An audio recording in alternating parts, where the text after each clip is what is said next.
Joining us now in a Fox Business exclusive, the lead attorney for the Canadian trucker protests. He is Keith Wilson, along with the former Premier of Newfoundland. He's Brian Peckford. Hey, it's great to have you gentlemen both on. It's good to see you both. First to you, Mr. Wilson, the blockade at the border, a second U.S. to Canada crossing blocked by truckers protesting mandates.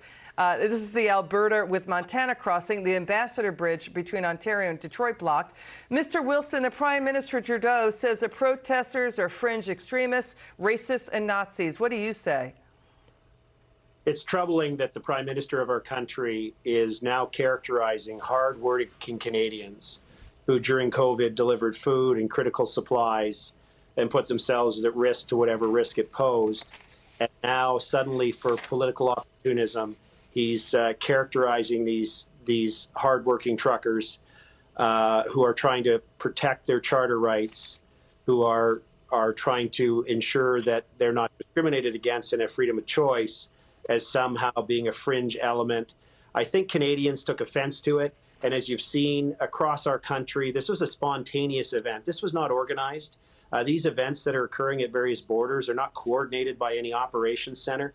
This is Canadians saying we've had enough, government overreach has gone too far, and we need our fundamental rights back, and it needs to stop now. Yeah, Mr. Peckford, to Mr. Wilson's point, it's great to have you on.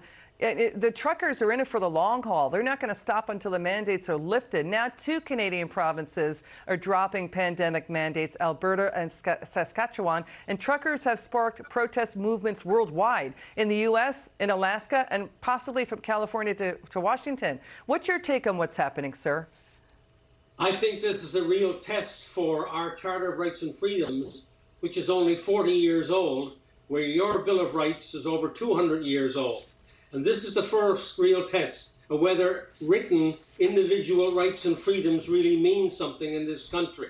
And I think citizens are beginning to realize that they have a precious, precious thing in the Constitution right now, and that's their Charter of Rights and Freedoms.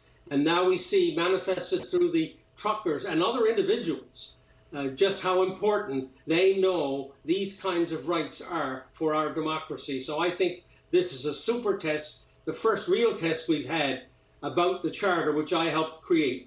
Interesting what Mr. Peckford just said, Mr. Wilson. You know, the Premier of Alberta tweeting out criticism of Justin Trudeau, saying people now can live safely with the COVID-19 pandemic without the need for damaging government interventions, that you can have therapeutics and vaccines and do it of your own volition, saying the worst of the Omicron surge is over. But, sir, there's also outrage. A 78-year-old man wrestled to the ground, handcuffed. He was honking his car horn in support of the Freedom truckers. What do you make of this? People are really angry about these images now on our screen. Well, it could get much worse. I'm speaking to you from downtown Ottawa in the heart of the protest. And outside this hotel right now, there are several hundred police. We're looking at over 2,000 coming in tonight. And the police have indicated that they may do a raid and round everybody up and arrest them and then start trying to move the trucks away. And I hope it doesn't come to that, but I need to emphasize it's an extremely dangerous, volatile situation. We're anticipating that if the police are going to make a raid and try and arrest the thousands of truckers and their supporters who are here, that it will either happen tonight or tomorrow night. And I've said to the police, the world is watching.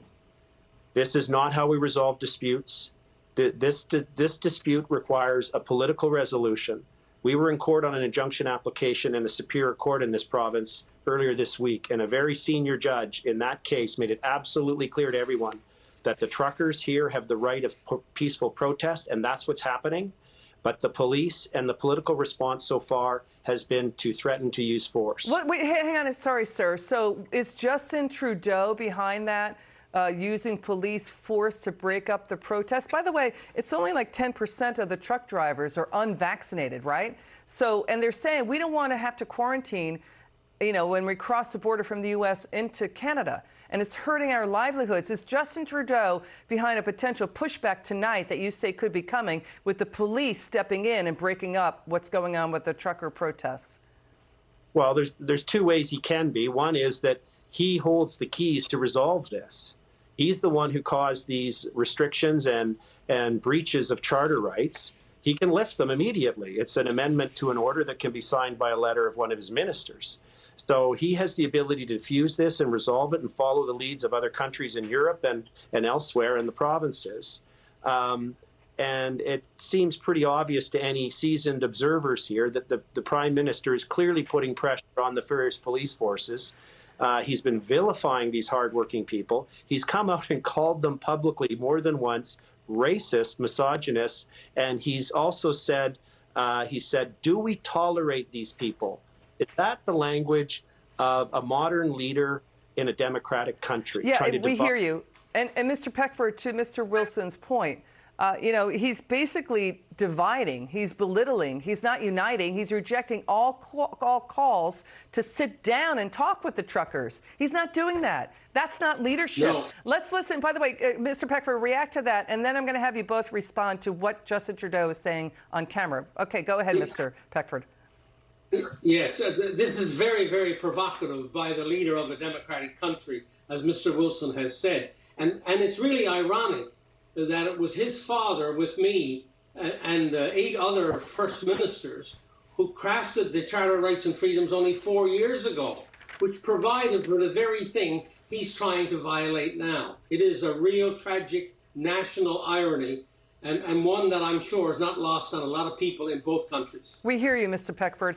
Let's listen to the White House press secretary saying, you know, she's saying that the White House supports freedom of protest, but downplaying the protests as, quote, sporadic traffic jams. Let's listen to the Prime Minister Trudeau also threaten, if you don't have mandates, you're going to have more restrictions. Watch this.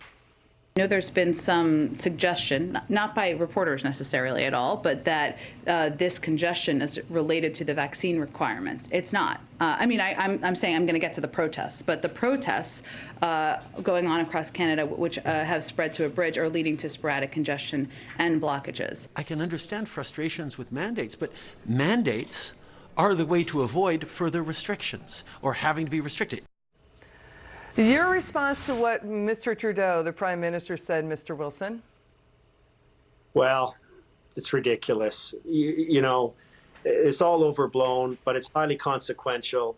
These mandates have tremendous damage to our children, to our economy, and why the Prime Minister is seeking to sow division and prolonging these unnecessary restrictions on our rights and freedoms, I just don't understand. I hope he changes course, and if he's not, that his party turns on him. Mr. Peckford, final word. Yeah, no, it's unbelievable that a leader, and our leader in this case in Canada, would make such statements about mandates and how important they are, when study after study now has shown that the cure is worse than the disease. So he's on the wrong side of science, and he's on the wrong side of history. Keith Wilson, Brian Peckford, thanks for joining us, gentlemen. It's great to have you on. We'll get you back on again soon. It's good to see you.